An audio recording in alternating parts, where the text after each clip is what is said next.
Matemática, simples, simples, simples e prática.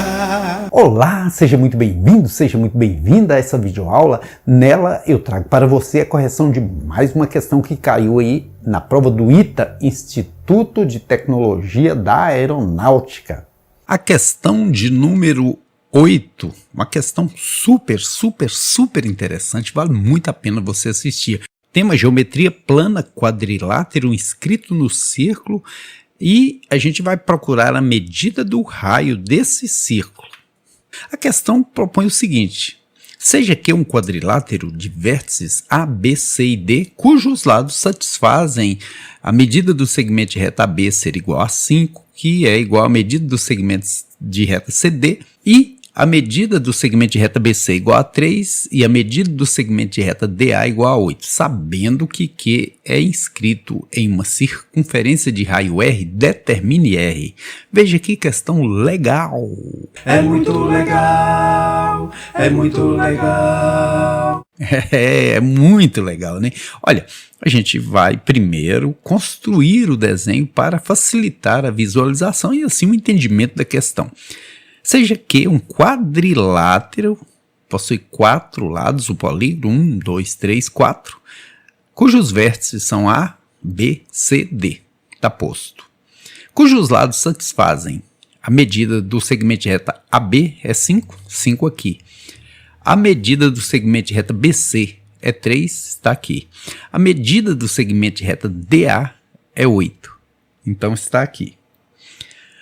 Aí, como diz que AB é igual CD, AB igual CD, ambos valem 5, né?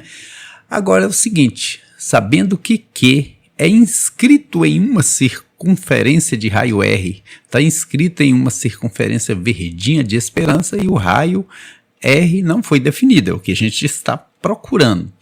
Mas aqui, olhando o desenho, a gente pode perceber que esse ângulo B e esse ângulo C têm a mesma medida, são congruentes. Por quê? Porque vêm de lados que têm a mesma medida. 5 e 3, aqui, 5 e 3. Ambos estão lá chegando na base do trapézio isósceles. Um trapézio isósceles é um trapézio que tem aqui as laterais com a mesma medida, é o caso desse aqui. Com isso também eu posso constatar que os ângulos da base, que eu vou chamar de beta aqui, têm a mesma medida, porque ambos vêm de dois lados com a mesma medida, olha, 5 e 8, 5 e 8, e tem aqui a base menor, 3, né? Então, aqui, isso aqui é uma dica fantástica. Por quê? Todo quadrilátero, se eu dividir ele ao meio, ele forma dois triângulos. A soma dos ângulos internos de cada triângulo é 180 graus. Vou até mostrar aqui para você na prática, veja. Vou colorir aqui cada um dos ângulos do triângulo, olha, recortar esses ângulos e juntá-los novamente. Veja que formou um semicírculo, ou seja, metade de um círculo. O círculo completo é 360 graus, a metade é 180. Então aqui eu provo que a soma dos ângulos internos de qualquer triângulo é 180 graus.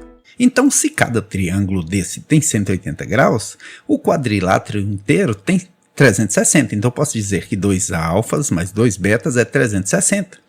Se eu dividir toda essa equação ao meio, todos os seus termos ao meio, vai ficar alfa mais beta igual a 180. Agora, ficou simples, porque eu posso dizer que o cosseno de beta é igual a menos cosseno de alfa. Por quê? Veja bem, se eu construir aqui um círculo, e supuser que esse ângulo alfa valha 30 graus, o ângulo beta vai valer 150, porque eles são suplementares, ou seja, somando tem que dar 180. E veja que os cossenos têm as mesmas medidas, porém um está do lado esquerdo, que é considerado negativo, e outro do lado direito. Mas veja que se eu pegar aqui 30 graus e 150 graus estão à mesma medida do ângulo do eixo X, 30 graus. Por isso que o cosseno de um é igual o oposto do cosseno de outro. Se você olhar, na direita está o cosseno de 30, na esquerda está o cosseno de 150, mas tem a mesma medida. como a gente está falando de geometria plana, onde a gente lida só com módulo, né? Não lida com medida negativa, então tá moleza. O que a gente vai fazer aí agora? A gente vai trabalhar nesse triângulo BCD, usando a lei dos cossenos. O que diz a lei dos cossenos? Um lado do triângulo, que aqui no caso foi chamado de C ao quadrado, é igual a soma dos outros dois ao quadrado menos 2 vezes um pelo outro vezes o cosseno desse primeiro. Resumindo, x ao quadrado, que é o primeiro ao quadrado aqui, é igual os outros dois ao quadrado, 3 e 5 ao quadrado, menos 2 vezes um lado pelo outro, pelo cosseno do ângulo em questão aqui, seria do ângulo C, né? Então, x quadrado é igual a 9 mais 25, 2 vezes 3, 6, vezes 5, 30. 9 com 25 dá 34. Aqui eu vou parar e vou pegar o mesmo segmento de reta aqui que eu peguei, o x, e trabalhar nesse outro triângulo. O lado x ao quadrado precisa ser os outros dois lados ao quadrado, ou seja, 5 ao quadrado e 8 ao quadrado, menos 2 vezes um lado pelo outro, vezes o cosseno do ângulo em questão, do ângulo beta aqui.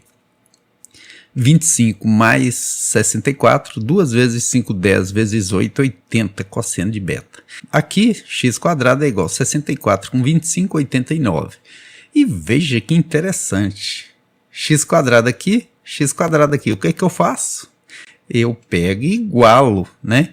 34 menos 30 cosseno de alfa precisa ser igual a 89 menos 80 cosseno de beta. Mas veja bem, se eu pego aqui 30 cosseno de alfa, eu já vi aqui que cosseno de beta é igual a menos cosseno de alfa. Ao invés de pegar menos 80 cosseno de beta, eu pego mais 80 cosseno de alfa. Então, esse mais 80 cosseno de alfa, a hora que eu trouxer para o primeiro membro, ele vem menos 80 cosseno de alfa. Porque assim eu trabalho só com cosseno de alfa. Veja que cosseno de beta é o oposto de cosseno de alfa. Então, por isso que eu pude pegar aqui mais 80 cosseno de alfa, que eu trouxe para antes da igualdade, ele veio menos 80 cosseno de alfa. 89, eu trago esse 34, ele vem negativo. 30 com 80, 89 menos 34, 55. Cosseno de alfa é igual a 55 sobre menos 110, né? Quando a gente simplifica. Então, vou simplificar por 55 numerador e denominador, que vai dar cosseno de alfa é igual a mais por menos, menos. 55 por ele mesmo é 1. 110 por 55 é 2. Achei o cosseno de alfa. Aí eu posso pegar esse cosseno de alfa e trabalhar com ele aqui nessa igualdade. Ou nessa, tanto faz, né? Então vai ser x quadrado é igual a 34 menos 30, que multiplica o cosseno de alfa, que agora é menos 1 meio. Então, x quadrado é igual a 34. 30 vezes 1, 30, dividido por 2, 15. Menos por menos, mais 34 com 15, 49. Agora, radiciação anula a potenciação. X é igual a 7. Não menos 7, porque aqui a gente está lidando com geometria plana, não teria um comprimento negativo, né? Achei o 7. Agora, cosseno de menos 1 meio. Cosseno de alfa é igual a menos 1 meio. Cosseno menos 1 meio. Na tabelinha de ângulos notáveis, se você tiver dificuldade para guardar, eu tenho até uma musiquinha aí no meu canal que ajuda. Vou deixar rolando para você no final da videoaula, beleza? A gente consegue memorizar rapidinho. Aqui, cosseno de alfa é igual a menos 1 meio. E o seno do alfa vai ser raiz de 3 sobre 2. Se o cosseno do alfa é menos 1 meio, o seno é raiz de 3 sobre 2. Independente de esse 1 meio ser positivo ou negativo.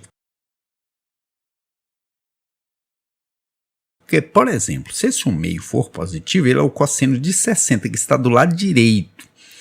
Se esse 1 meio for negativo, ele é o cosseno de 120, que está do lado esquerdo, porém da mesma altura em relação ao seno que o 60. Por isso que não importa para a gente pegar aqui o seno de 60 e de 120 é o mesmo. Você já viu lá no início como que isso funciona, não é mesmo? Com a posse do seno e do cosseno de alfa, eu posso usar a lei do seno. Mas para isso eu tenho que pegar um triângulo aqui como referência. Vou pegar esse BCD. A lei do seno diz o seguinte: um lado A sobre o seno de A, porque, por exemplo, se você pega esse lado sobre o seno do ângulo que está oposto a ele, precisa ser igual a esse ângulo sobre... Precisa ser igual a esse lado sobre o seno desse ângulo que está oposto a ele, que precisa ser igual a esse lado sobre o seno desse ângulo que está oposto a ele. Mas para mim só interessa esse e esse, porque é o que está definido aqui como alfa. Então, isso também vai ser igual a 2R. Por isso que eu peguei a lei dos senos. Ela me dá o R. Então, A, que seria esse X aqui, ó, esse lado X, que vale 7... sobre o seno do ângulo alfa, que eu já vi aqui que vale raiz de 3 sobre 2, precisa ser igual 2 raios. Quando eu multiplico em cruz aqui, eu posso passar esse 2 multiplicado para o primeiro membro, né? Ele pode ser multiplicado aqui, produto dos meios e dos extremos. Esse 2 pode vir para cá, porque assim eu consigo eliminar esse com esse, vai ficar raio igual 7 sobre raiz de 3. Racionalizando matéria lá do 8º ano, a gente fica com raio igual 7 raiz de 3 sobre 3. Porque raiz de 3 vezes raiz de 3 é 3. E 7 vezes raiz de 3, 7 raiz de 3. A gente racionaliza o denominador, a gente tira essa raiz do denominador, ela passa para o numerador. E essa é a solução do nosso problema, certo? 7 raiz de 3 sobre 3. Espero que você tenha entendido, espero ter te ajudado de alguma forma. Me coloco à sua disposição para compartilharmos conhecimento. Para isso, basta apenas que você se inscreva aí no canal Matemática Simples e Prática. Se você já é inscrito, meu muito obrigado.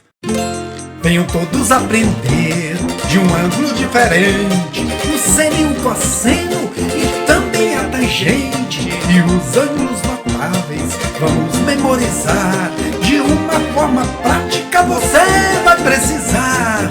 1, 2, 3, 3, 2, 1, todos sobre 2. E a raiz vai no 3 e também no 2. E a tangente é diferente, vejam só vocês.